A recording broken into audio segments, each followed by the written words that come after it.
know, this Sunday is the plein air. We're gonna be going to Belle Isle Marsh in East Boston for the plein air.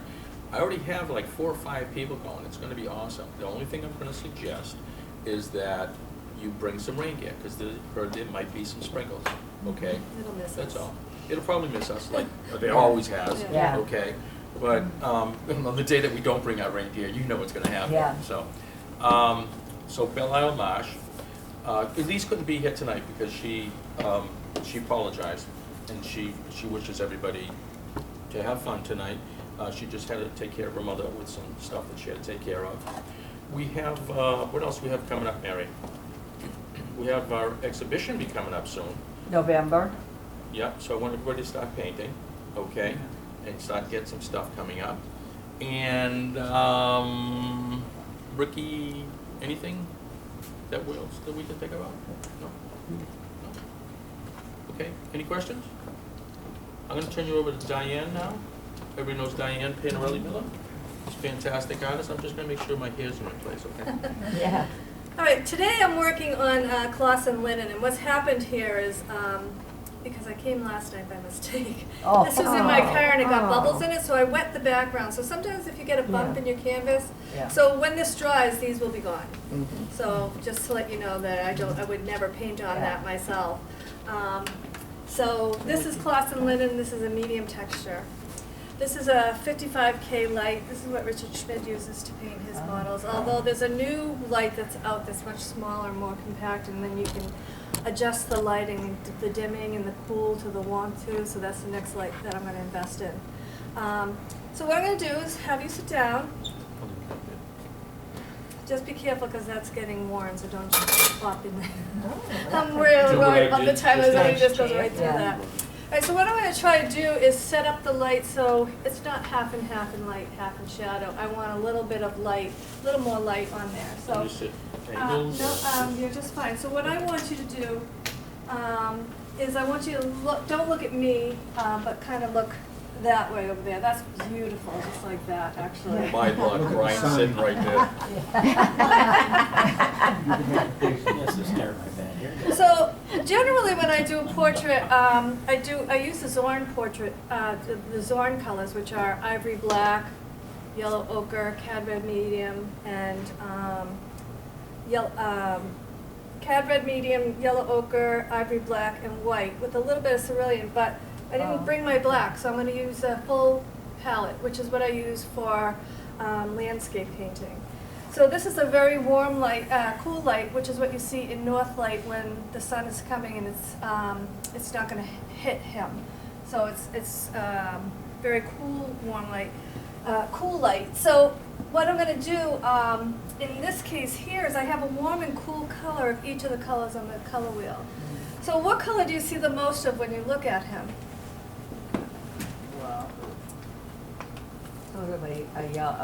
Well, probably yellow ochre. Yeah. Yeah. Okay, you're looking into it way too much. All right, so what I'm seeing when I see him here is either the blue or the red because of the red carpet in the background. Oh, okay. Red blanket Okay. in the background, or the blue of his shirt, the blue in his eyes. Okay. So I'm seeing a lot of this color here. Okay. And color harmony is what happens when a light strikes something. And it's generally two colors that are opposite each other. Okay. So if I was to look at either of you guys and I put this here, it would be a red and green harmony because red and green are related.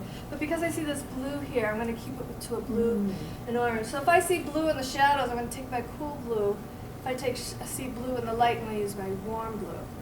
So that's what I do when I paint us. So you can see this is starting to get better already. All Can I right. ask you a question myself? Sure. You said use black, ivory black again? Only in my Why? portraits. Why? Because if you And look where? at color wheel, Yeah. basically what I'm using is 3 colors with the Zorn palette. So black is my blue, yellow ochre is my yellow, and cad red medium is my red. But it's a subdued version, a low chroma of all those colors. There's no real high bright colors in his face. So this keeps me from going too bright. Okay, but while learning how to paint, a lot of times what you have to do is get outside of your comfort zone, which means you have to exaggerate things in order to get better. So if you're terrible at color, you have to use way more color than you're comfortable with, and eventually you find yourself in the middle. you So know, you're using the black to dull the colors down? to dull the colors Ah, down. So okay. black is my blue, it's a dull version I of gotcha. blue. So when you add the black to the yellow ochre, you're getting a dull version of green. Or if you add black to the cad red medium, you get a dull version of purple. So it's really a very dull color wheel of the primary colors. Okay, but today this is what I use when I paint outdoors. So if I see something in the shadows, I'm going to use my cool. If I see something in the light, I'm going to use my warm. And then sometimes if there's a distance, if you're painting outside in the distance, there's a middle ground where you might have to use both. All right, so the trick when painting is to use the biggest brushes that you can. My medium is Gamsol. I used to use only Turpenoid Natural, but Richard Schmid uses the Gamsol, and it loosens the paint a little bit more, and I found that I just love it now. I mean, after 35 years of painting, you can still change. So I'm just going to use a big brush. I've just mixed a little mixture of my my three colors, and I'm just going to throw down this very kind of loose. I just want to get rid of my white, basically. And this is really the only time that I use my medium. I like to use paint. Okay. So I also have Bounty and Viva, and this is super, super important when you're painting. What the Viva helps you do is keep the paint thin until you really know what you're doing, and the Bounty helps move the paint around.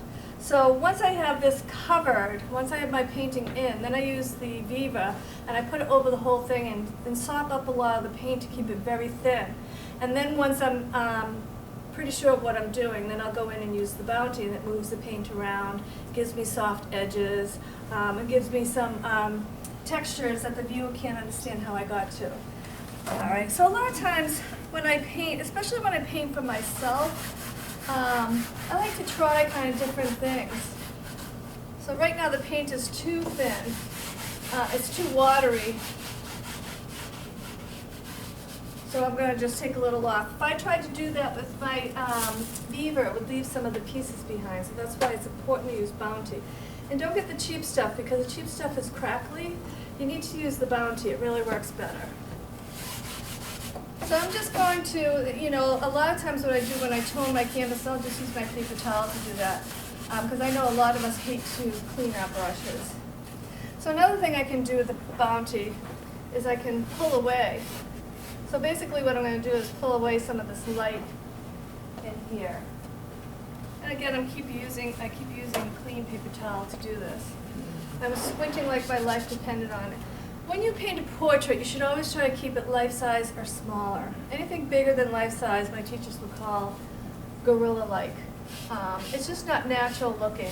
And that goes for still lifes and stuff too. Unless you have a specific reason, or you go much larger, you should really try to keep it life-size or small. So basically what I'm doing here, kind of making an egg shape. Okay, and this is what I like to do for fun. I like to just play up on my canvas as long as I can. And then once I know that my time is running near, then I'll start really putting things down correctly. But for right now, I know I still have time, and I really want to show you a fun technique, because we tend to be so careful that we don't allow ourselves to make these really happy mistakes. And that's where the magic is really being able to stay loose and have fun like this. All right, and not only that, but I'm also taking a lot of my paint off here, so when I go and make my corrections, I'm not going to be fighting with thick paint, because you always want to paint thick over thin. All right. Okay, so when I fill things in, and you see how I'm doing that? That's what Richard Schmid does a lot. That's how he gets that those magical shapes and stuff. It's just a paper towel. So really try it, and you're just going to love it. All right, so now I've kind of got an idea of what I want to do. It's a blue and orange harmony. I like to start from my darks and work into my lights. So I'm going to start with my cool colors and work into my warm colors. So my cool blue is ultramarine blue because it has more purple in it than the cerulean. So now I'm just going to go in here and do a few linear things in here just so I can get my bearings. So basically when you do a face, if you cut the head in half, that's where the eyes go. And he has a little slant in his head, which is quite nice. And his eyes really now, because I've decided it's a blue and orange harmony, I can see all this blue shimmering all over the face.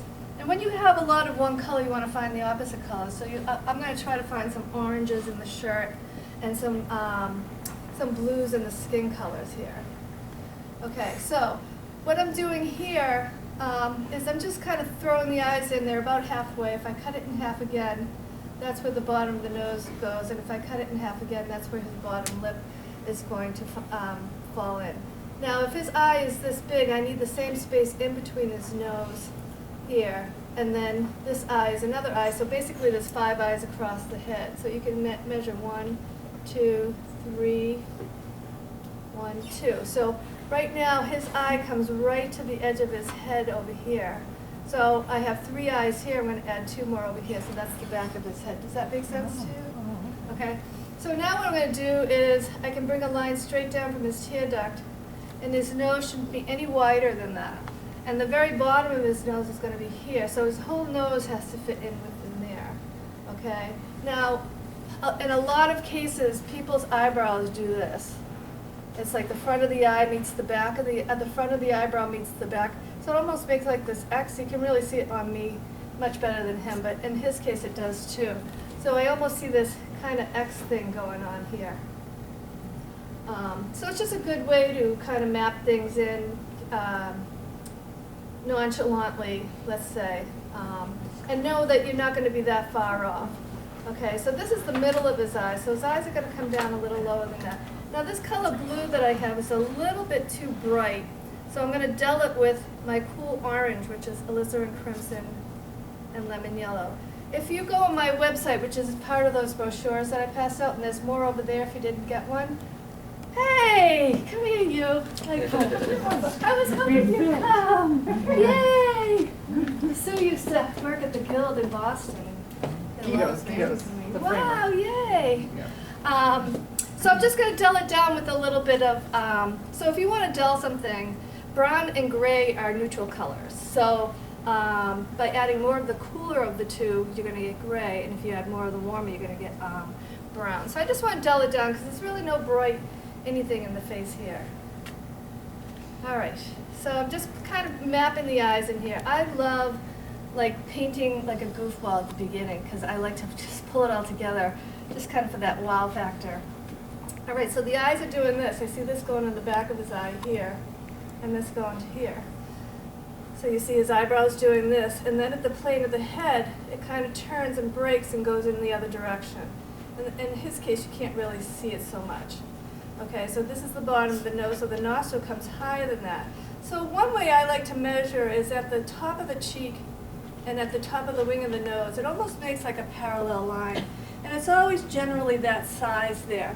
So it kind of keeps me in line there too. He's wearing glasses, so I can't really see it on the other side. I'm just going to kind of put it in just a little bit here. I know that his nose is not going to be any wider than that, and I see that his cheek is coming down. And when I do angles, I like to kind of do this with the angles. Or I think of the face of a clock. What is that pointing to? This is pointing to 5 o'clock down here. So his chin is here, his nose is here. And a lot of times students always make this mistake. They bring the nose all the way down here, but the ball of the nose actually starts there. And then you have the shadow that comes underneath here. All right, so that's doing that. And then, now he doesn't really have, you can't really see his bottom lip, it's very pale. So, yeah, chew on that lip a little. So I'm just going to kind of guess and just put it there, because painting is making mistakes and fixing it, so I'm not too concerned at this point. Another way of measuring the head is where the pupils are. I can bring a line straight down here, and his mouth should be no wider than that. So now I know that his mouth is not going to be any wider than that. Okay, now he's wearing glasses, which is going to help me to measure a little bit better too. But at this point, I don't want to really work on my drawing too much because I'm going to wreck it. So now I want to look at the distance between the tip of his nose and his cheek, which is doing that. Again, I use my brush like a plumb line and a level. So I see that's doing that there. The glass comes out a little bit, and then the hair comes out a little bit more from there. a little bit of hair in there. I'm not going to worry about it because I'm going to keep that really soft. And his eyeglasses are doing this here. And I see a little bit of the hair above there. So when I connect all these dots, everything should kind of fit together. So this comes down a little bit lower over here. And that comes about there. And from here I see about that much room. So yeah, and there's his ear. And then if I do this, the bottom of his nose and his ear should line up, and the top of his eyes and the top of his ear should line up. So now you can see it's really starting to look like him. Okay? So now I want to look at all the negative shapes, because you can't paint the face and leave out the background. Okay? You have to get the background in as soon as possible. So I see that there's a little bit of a slant to his neck there, and I'm looking at this negative shape, which is pointing to, his shirt is pointing to his chin, the line in his chin. So I'm looking at this negative space right in here to make sure my shape is right. And then I'm going to do the same thing over here. I see about this much here, and that is pointing to the middle of his mouth in here. So this collar has to go around his neck and make sense. A lot of times people almost tattoo the shirt right to the neck, so be careful not to do that. So the neck is here and the shirt comes around it. Okay, again, I'm looking at the diagonal of his shirt. And then I can also measure, all right, from where his shirt opens to his chin is equal to his chin to the bottom of his nose. So this is equal to where his shirt opens. So I got to bring that down just a little bit more, like that.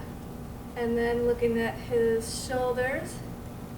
And I always double check everything I do. I just don't put it down and take it for granted. I always like to double check. All right, that's all I'm going to do at this point. So now I'm going to go in with my dark. So again, I'm still using my ultramarine blue, alizarin crimson, and lemon yellow. So value is more important than color. Oops, wrong color. Value is more important than color. So if you get the value right, it really doesn't matter what color you use. All right, so I'm just checking. I don't know what color I've made until I've checked it up there. That's a little bit too dark, but I'd rather be too dark than not dark enough. I'd rather use too much paint than not enough paint, and I'd rather be too bright than too dull at the beginning. So I'm just gonna, when you mix a color, you don't know if it's right or wrong until you have something up there, so I'm gonna use it everywhere I can before I put it down. And this is gonna help me to learn about color a little bit, because you'll never know if that color works in a spot or not. It's going to help me add more color to my painting without any effort. And I'm starting to fill up my canvas, and there's no more fun than to mix on your canvas. So that's just a little bit too dark, but the color feels right. So I'm just going to add a little bit of white to this. And let's see what we have here. And that's dulling that down a little bit too, which I like. So I'm just going to just put it all in here. So I'm squinting like my life depended on it. And see, now I don't want to spend a lot of time on my drawing because I'm going to wreck a lot of this drawing in here. Up here it gets a little bit bluer in his hair, so I'm just going to add a little bit more blue than red and yellow.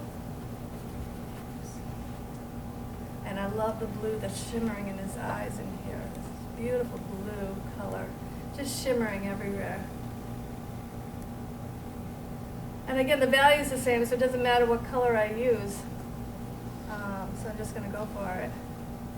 Again, by starting a little bit darker than it actually is, I can go over it very easily with white. If I start too light, it's very hard for me to get dark again. So I like to paint a little bit darker than I'm comfortable with. All right, so here's that blue color here. I can use this color in anywhere that I see shadow from here. Using a big brush, I'm going to get it down there in 5 seconds. If I use a small brush, I'm going to be here all day. And time is your commodity when you're painting a portrait. Okay, on this side here, I see a lot of this cool blue in the background. My teachers were Robert Douglas Hunter and Robert Cormier, and they used to always say, you know, even though I have a red background here, I'm going to keep it on the cool side because the face is so warm.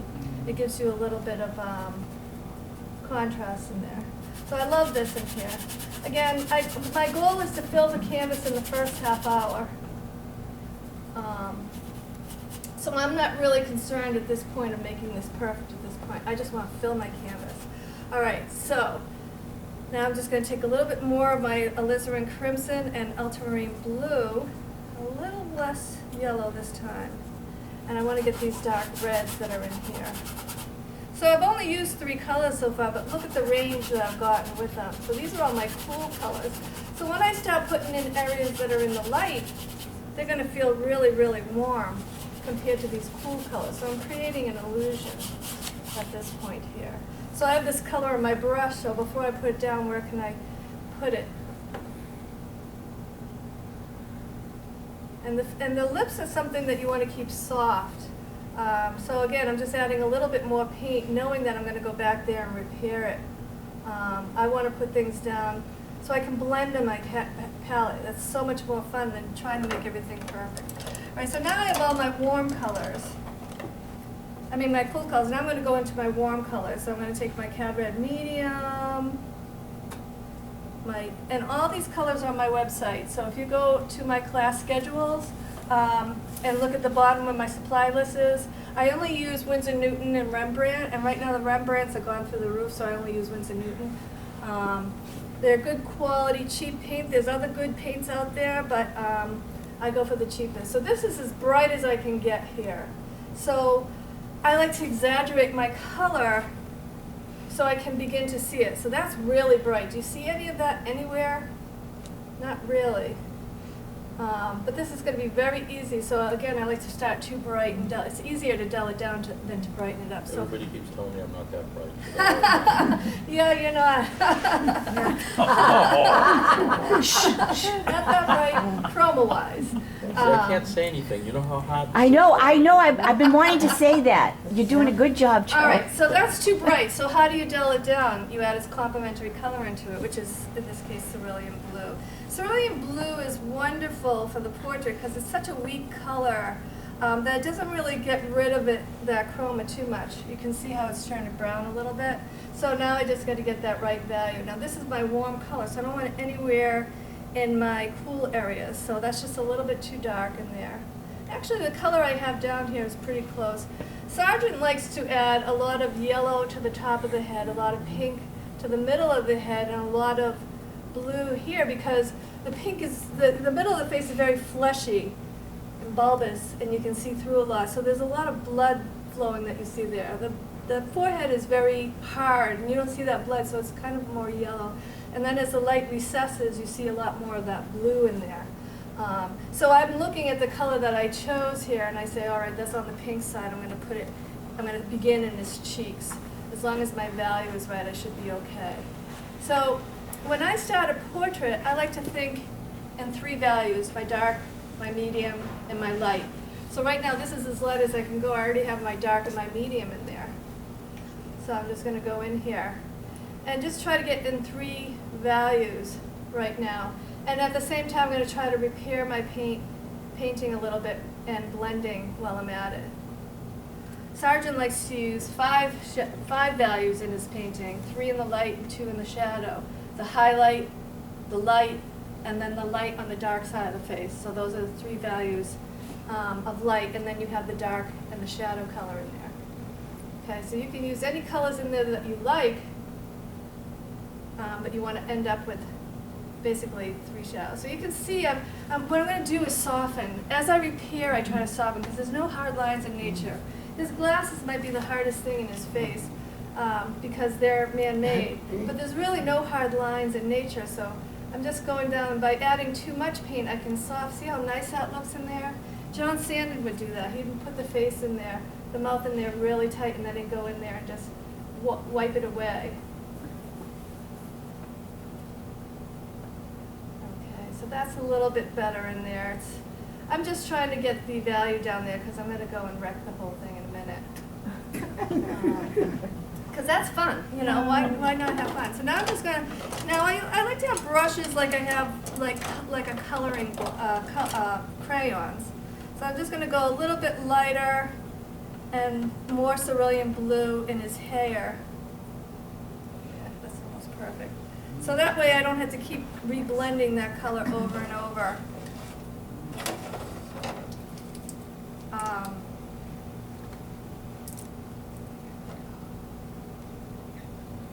I can just pick up the brush and just, use each one. So now I'm going to go in with this color here And you see, because I have it too dark over here now, I can blend up there, and I'm getting an extra color. Over here, this is a little bit too dark over here, but as I go in and lighten it, I'm gonna give this form without any effort at all. And then, because I have this color in my brush, I want to use it everywhere in my painting before I put it down, and that'll help me move around the painting, so I don't get stuck in one spot. You can see how quickly this is starting to look like him. Okay, so without putting any more detail in the face, I have this color in my brush. I'm gonna go and put a shirt in here. And as long as I paint thick over thin, any color paint, any paint that I have down here, is not gonna blend with what's underneath. If it is, then I either have to put more paint on or take some paint off. Well, in this case, I don't have a lot of paint on, so it's going down quite nicely. So what have I been painting? 15 minutes and I'm almost done. So I paint a lot of times on the holidays, and special occasions. I'll do half-hour portraits for $100, and I'll do like 8 in a day. It's crazy. It's very intense. But this is you know, you have this map and this method of putting things down. You can get it down very, very quickly. And when I was down the Cape, I've been painting for 35 years, and I paint every day, all day long. Everyone was amazed at how fast I was painting. I was painting like Speedy Gonzalez. So they're like, oh, how long did that take you to paint? And I'd say 35 years and 2 hours. But you know, when you do it all the time, I know how to mix paint, so I don't have to think about it. I know how to draw, so I don't have to think about it. My goal now is to make magic, and that is the hard part. I can do the rest. So right now, what's the worst thing in the painting? It's the background. So you always want to ask yourself, what's the worst thing in the painting? And that's what you want to work on next. So I'm just going to put in my background and finish that. That's too bright, so I'm going to add a little white, which dulls it down, and it also lightens it. And I'm going to add a little more blue to it to dull it down a little more. It's almost like a purple back there. Again, I want to keep this on the cool side. So that looks pretty good. So see, when I teach a class and I use this method, even if you don't understand how to mix paint, you're going to choose something that's fairly close. Because I'm only giving you 3 options in the light and 3 options in the shadows. Again, do the color wheel. So if I'm doing a color harmony, in this case blue and orange, blue is a primary, orange is a secondary, so it takes yellow and red. So it's still the 3 primary colors, but I'm using it in the blue and orange, with them being the most important colors. So in the light, I'm using these blues and oranges, and in the shadows, I'm using these. There's only 3 colors there, so you can't really make a mistake. It's the value that's so important. So for beginners, it works really well because I'm really taking a lot of the guesswork out of it, because it's so difficult. So again, I'm using this big brush. I'm getting this down really fast, and at this point too, I like to be loose. Because I don't want it to be perfect yet. This is where you want some of these happy mistakes to happen. You know, softening edges. It's all about the edges now. There we go. So there, and I've got my whole canvas filled. So now I go to the Viva paper towel, and this is what Richard Schmidt does. Okay, so if he does it, it's right. I'm not making it up. All right, so now I'm putting this over my whole painting. Well, but Dr. Santi used to use newspaper. You can use newspaper too, but this works Oh, better. no, the telephone book, I'm sorry, he used to use the telephone book. Well, That's what- Hunter would, but at the end. See, Yeah. this here the Viva is more absorbent than the telephone book or newspaper. yeah. You can use either one. Yeah. So this is taking a lot of the paint off, and see, I Okay. didn't ruin it at all. Yeah. But now it's very thin, so I can repair it very, very easily. Now, if I was working on this for more than one You can day, sell that one too. I know, my cottage industry. Yeah. If I was working on this for more than one day, what I would do at the end of the lesson is I would put newspaper on it, so it wouldn't take all the paint away. And Okay. what it does is you have no ridges in your painting, so if you want to move the cheek over, you're not working over dry paint. So that's the method for that. So that was a good observation. So now I'm going to take my Bounty and I'm going to play this. Again, there's a lot of things that you can do with the Bounty. I like to wet it a little bit. And look at how you soften those edges. Anything that's round, close in value, or soft like hair has to have a soft edge. So I can also peel away this color here and get the color of the canvas underneath there. Pull out some of these highlights and just keep playing. I know I have an hour and a half left to paint, so this is when I really want to take chances and before I fall in love with my painting. Once you spend a lot of time on your painting, you don't want to mess it up anymore because you've worked so hard. So now I'm just going to soften, take away some of this paint here. You can't soften the face enough at this stage here. You see how nice that's looking? I'm going to soften these edges here. I can blend. When I paint on my own, Monday nights in my town they have just an open nude session. They have a nude that comes in, you can paint. And for me it's the most fun. And I have a really hard time selling nudes, so I do it just solely for myself. And I'll start the whole painting with a paper towel. I won't even use brushes. And I'll just see what I can manage out of it. So you can see, even though I don't have any features, it looks like him. Yeah. And now it's starting to feel like it's in the space around it. Over here, I can even soften away because the values are so close. I can start to repair some of these values that I might have made too dark. So if you've never used the paper towel before, it's really an exciting thing to do. Look at how fun that is. You know, and people don't know how did you get that brush stroke? It's magic. It's Bounty. All right. So here I can start putting in some of the wrinkles. I can, again, just do, and look, the more I do this, the more exciting it looks. So this is what Dave Shovlino does, and he makes millions of dollars. He makes a nice drawing, and then he wrecks it, and now he's rich. I wish I thought of that first. Look him up, though. He's wonderful. And what that does is it kind of gives the face movement. So it's not just a sticker stuck on a canvas. There's movement in there, because when you have that kind of, it feels like, you know, it's breathing. Look at it like my shrimp. Yeah. I love you. Can I kiss you? You know the way he does those.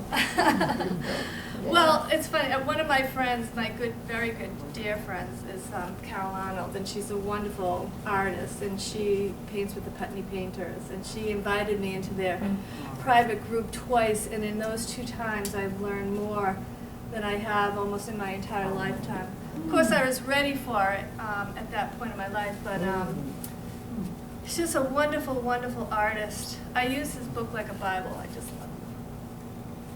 All right. So now I've played. So now I can go back to business. All right. So basically, what I do at this point, I want to look at my canvas, and a lot of things I do is discipline. And when you do things with discipline, discipline becomes habit. And once they become habit, it leaves your brain open for the more difficult things. So if you're working on a sturdy easel, good paint, a nice canvas, good lighting, a nice model, it makes your job easier. So also having clean place to mix paint and making sure that you have enough paint out is very important. So if you time me cleaning this, it takes me less than a minute to clean my palette, and now I have a whole table of clean area to mix and finish this with. Okay, now at this point too is when I should start using mirror and standing back, but my mirror broke, and that's why I'm still a starving artist with my 7 years bad luck.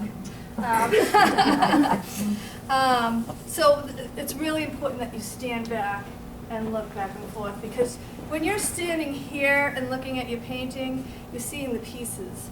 When you stand back here, you're seeing the whole. So you can really see things better. And in my case, it's better if I go this way, because it's in the same position. There. It's just a little too dark. And you can see, I painted it too dark, how nice this looks now. very simple, the paper towel. All right, so now I'm gonna go back, now I'm gonna put my glasses on because I can't see a thing. And that's actually made me a better artist. The worse my eyes get, the less detail I see. So I'm painting the big shapes, which is what you really need to do. Oh dear.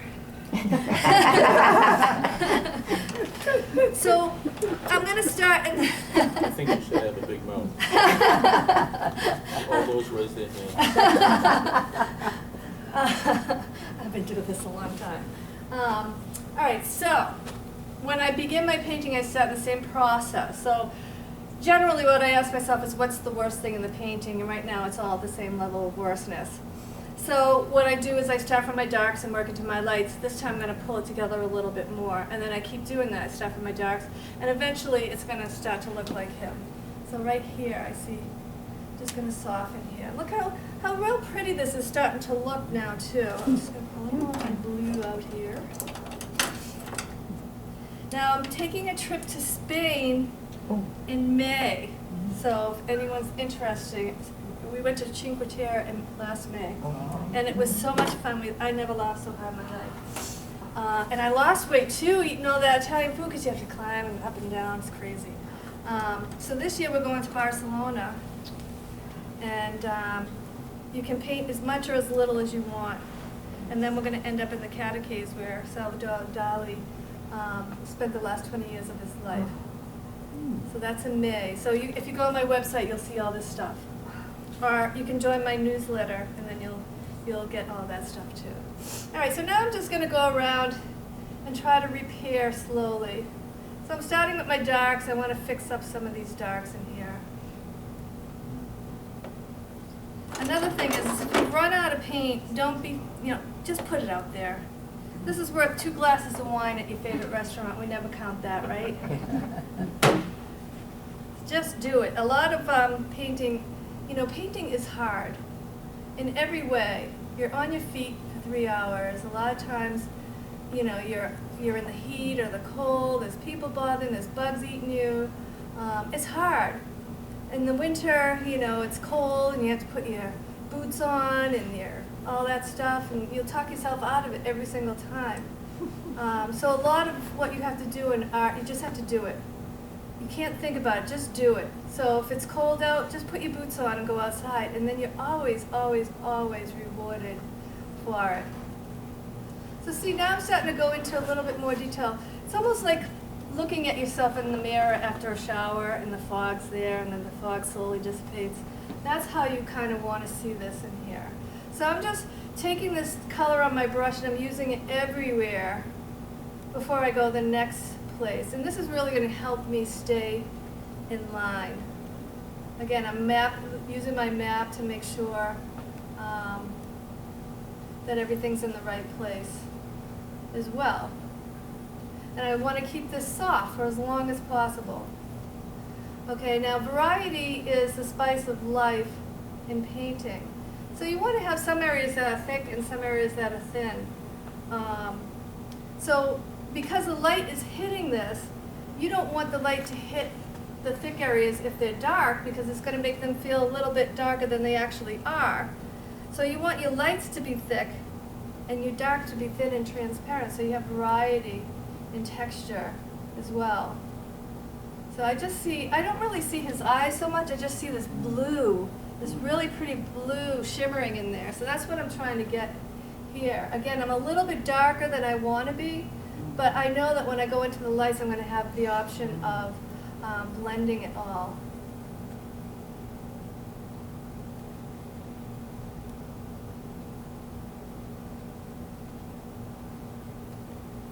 Almost look like Brokaw there. John Brokaw. Yeah. Have you heard that Oh, before? I've heard of quite a few. Yeah. Yeah, in this painting. My paintings go through a movie star phase, and once I start seeing that, then I go, phew, Yeah. starting to look like I'm a little. Definitely. It's just it's a key for me. When I start feeling a movie star coming out of there, I know I'm on the right track. All right, so I've got all my darks in there. Now I'm going to go into my shadows. So I'm going to, again, only using my cool colors here, my alizarin crimson, lemon yellow, and ultramarine blue. And because it's more of a brown in there, I'm using more of my red and yellow. So it's really important for me to find out where his glasses are, because his glasses are going to really help me to measure in here. So I'm going to be very careful about that. That's just a little bit too warm, so I'm going to add a little more blue to it. There we go. I'm seeing this really pretty cast shadow in here. Good model, he's sitting still. You comfortable up there? This is the first time I've stayed still in you know how long. You know, and it's funny too, because a lot of times when I have models, in this day and age, we're always on the go. No, we don't rest anymore, ever. So when you sit there, it's kind of, you know, after the first half hour, you kind of get into it, and you're like, wow, I haven't done this for a long time. I'm also a professional photographer, and I always wanted people to sit in front of me the way I direct them to go. So I'm trying to be purposely. Being a good boy. Like a I told news you I was broadcaster good. over there. All right, so again, I'm still playing at this time because I know I still have an hour. So, you know, when it becomes panic time, then I start to batten down the hatches here. But for now, I'm still playing because it's those happy accidents that bring the miracles. It's not painting it perfectly like you see. And, you know, when you do that, too, you're getting an energy in your painting that you just can't buy. The photographer can't get. You know, and I've found that if you hate having your picture taken, you're usually the best candidate for having your painting done. Because people who are photogenic basically have flat features. And people who are good models have, you know, a lot of interesting features. And that's what makes it difficult to take a good picture. So, you know, don't be afraid of having your portrait done. I had a friend once, she was 80, and I was doing the half-hour portraits, and she had money. She could afford it very easily, but she was shy. And I said, gee, just do it. Just, you know, you'll love it. Just do it. I'm the god of my own universe. I'll put in what you want and what you don't want. And the painting came out fantastic, and a week later she had a stroke. Oh. So she had that beautiful painting to remember her by. And it was just, you know, it was good to have. So don't be afraid of, you know, this is the worst part of the country to be a portrait artist. It's like you can't give them away. If you go down to Atlanta, you're nobody until you have a portrait of yourself on the wall. So it's sad. When I go out painting, when a kid comes by, I make them paint on my painting. Because I want them to feel that brush in their hand and I paint at weddings. I have the whole wedding party paint on the wedding, on the painting. Because it's my job to educate, because we don't educate people about art around here anymore. It's becoming a dying thing. It's really, when I used to paint in Boston, I always had people coming over to me and asking me how much it was, or talking to me and stuff. Now they just walk right by. They don't even look at the painting. And if they do come to me, They look at their cell phone. yeah, I mean, if they do look at my painting, they're from out of state or out of the country. They're not from Massachusetts. Wow. And I've brought people with me all the time. I said, watch, ask them where they're from if they've talked to us, and they're from out of state or out of the country. So it's sad. Yeah. So you can see right now there's really no hard lines in this painting. Now, are you using a bristle brush or is that sable? The one that you're using now? I'm using all bristles. My brushes are mainly Winsor Newton Artist Series. Lately I've been using more of the silver liner brushes, which I really like. Oh, yeah. It's just a middle of the road, not too expensive, hardy brush. And I try to get them on sale, but I have a whole bunch of brushes Yeah. in here. So I have a wide variety of brushes. And, I mean, this one here is 30 years old. I swear to God, I got this when I was in school. Yeah. So if you take care of your brushes, but I paint so much that I always like to be able to pull out a clean brush. I don't clean my brushes too often. Now, when you look at this face, okay, what I'm trying to do now is keep my values all the same in the shadows, but in the lights, everything on the dark side of the face, I want it to be a little bit darker than anything on the light side of the face. So all the lights that you see here have to be a little bit lighter than the lights over here. So just knowing that, whether I see it or not, I'm going to attempt it. So that's part of the discipline again. So there's my light side, my dark side. Now I've got to find the highlights in there. So right now, basically, I'm just moving the paint around as well. I'm not finishing this at any point. I'm just moving the paint around, I'm not putting a lot of paint down. And I'm still in my darks. And it's very, very soft and fuzzy at this point. So I'm always asking myself, what's the worst thing in the painting? I don't want to stay in one spot too long. When I'm painting over here, I'm comparing it to something up here. So I just see his neck is a little bit too wide over here, so I'm just going to lighten this a little bit here. Okay, so when I'm looking up here, I'm checking out what's happening over there. So I'm never really looking at what I'm painting directly. Now I have this color on my brush, I might as well use it. So I do see a little bit of this coming in here. It's a warm color, so I'm not going to use it in my shadows. I'm only using it in my light areas in here. Okay. So at this point, right now, I'm going to take a 5-minute break. Oh, good, good, yeah. And let him take a little break there. Great, It's good. 8 o'clock. Yeah, okay. So if somebody could take a picture of me and Sue, Yes. I would love that. Oh, definitely. With my phone too. I will do that for you. And I'm gonna give money. I was hoping when you asked for the